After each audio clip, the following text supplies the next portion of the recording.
Assalamu alaikum wa rahmatullahi wa barakatuhu. Шушы мөбарәк Шәгъбан айлары Аллаһ Тәгаләгә якынайта торган, Аллаһ Тәгаләнең рәхмәте белән мул булган изге айлардан булса иде һәрберебезгә. Пәйгамбәрбез алейһиссалату вассалам шушы айларны, Шәгъбан айларын күбрәк изгелекләр белән һәм бигрәк тә әһәмият биргән уразалар белән мул кылган. Хәтта хәдистә килә, Пәйгамбәрбез Рамазан аеннан соң иң күп ураза тоткан айларның берсе ул шушы Шәгъбан ае. Хәтта көннәрдән бер көнне Гайша анабыз Мөхәммәд алейһиссалату вассаламдан сораган иде: "Я Расулулла, нишләп шушы айны шул хәтле күп уразалар белән аерасың?" Пәйгамбәрбез әйтә: "Әйе, шушы Шәгъбан ае ике изге мәшһүр ай арасында калган. Һәм аларның нурлары белән, бәрәкәтләре белән югалган. Чөнки Раҗаб һәм Рамазан айларының изгелекләре, данлыклары бөтенесенә мәшһүр. Әмма дә ләкин Шәгъбан айларын күбесе онытып, югалтып, аның бәрәкәтен татымыйча калалар."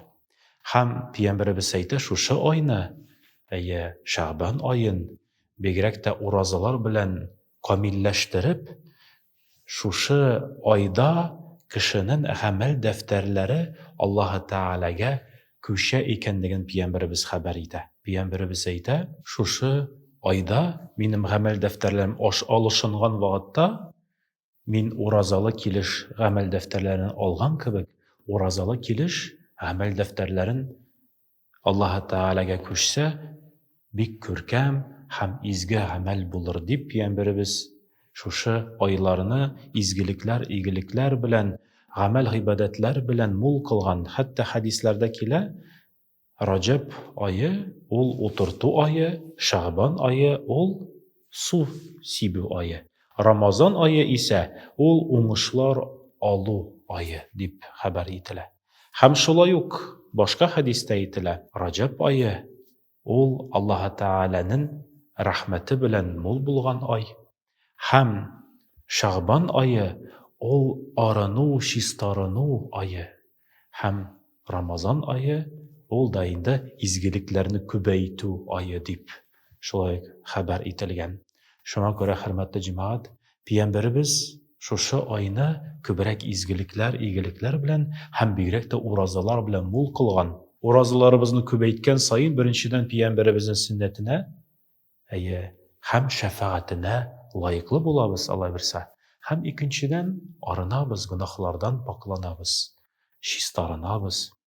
Һәм шул ук мизгелдә без Пәйгамбәрбезнең икенче насихәтен дә онытмаска тиешбез.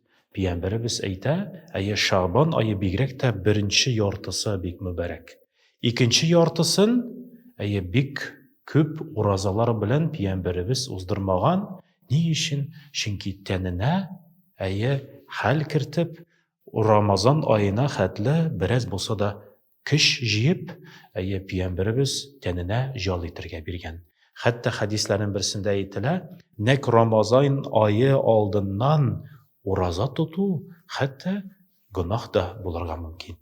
Шуңа күрә Аллаһ Тәгалә шушы мөбарәк Шәгъбан айларын, изгелекләребезне, игелекләребезне күбәйтеп, Аллаһ Тәгаләнең мөбарәк Рамазан аена барып җиткәндә үк без пакланып, чистарынып, арынып, әйе, Рамазанның бөтен тәмен сизүче бәндәләр арасында булуын насыйп әйләсен. Аллаһ Тәгалә бәхеттә, бәрәкәттә, шатлыкта, сөенештә Аллаһ Тәгаләгә якынайта торган гамәлләр белән мул булган гомерләребездә яшәргә насыйп ваяссар әйләсә иде. Ассаламу алейкум ва рахматуллаһи ва баракатуху.